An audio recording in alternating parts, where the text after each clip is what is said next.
আসসালামু আলাইকুম এভরিওয়ান, কি অবস্থা সবার? আজকে আপনাদের মাঝে একটি 2.5 পাউন্ড ভ্যানিলা ফ্লেভারের স্কোয়ার শেপের একটি কেক ডেকোরেশন ভিডিও নিয়ে চলে আসলাম। কাস্টমারের কথা অনুযায়ী এই বেবি পিঙ্ক কালার আর অফ হোয়াইট কালারের মধ্যে ছিল কেকটা ডেকোরেশন।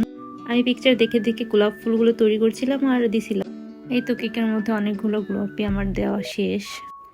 এই তো অনেকগুলো গোলাপি আমার দেওয়া হয়ে গেছে, এখন শুধু 2টা গোলাপ বাকি আছে। আস্তে আস্তে সেই গোলাপগুলো আমি দিয়ে দিচ্ছি। এখন সাইডে কিছু ছোট একটা নজলের কাজ ছিল, সেটাও আমি দিয়ে নিচ্ছি।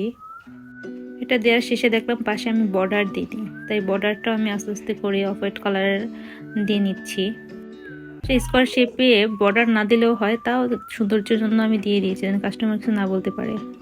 এখন কেকে শুধু পাতাটা বাকি ছিল, সবুজ কালারের ক্রিম দিয়ে আমি পাতাটা করে নিচ্ছি পাইপিং ব্যাগের মাধ্যমে। আমি কোনো নজল ইউজ করি না, এখানে পাইপিং ব্যাগ কেটে তারপর হচ্ছে গিয়ে পাতার শেপে কেটে আমি পাতা দিয়ে দিচ্ছি। এগুলো দিলে আর কি বেশি সুন্দর লাগে নজলের থেকেও। এই তো পাতা দেওয়া প্রায় শেষ, কিছু একটা বাকি ছিল, তাই দেখে দেখে আমি আবার পাতাগুলো দিয়ে দিচ্ছি। এই তো চলে আসলো ফাইনাল লুক। কেমন হয়েছে জানাবেন।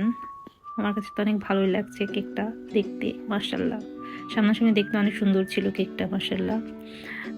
এরকম সুন্দর ভিডিও পেতে অবশ্যই আমার পেজটা ফলো দিয়ে রাখবেন আর লাইক শেয়ার করে পাশে থাকবেন। ভালো থাকবেন, সুস্থ থাকবেন। আল্লাহ।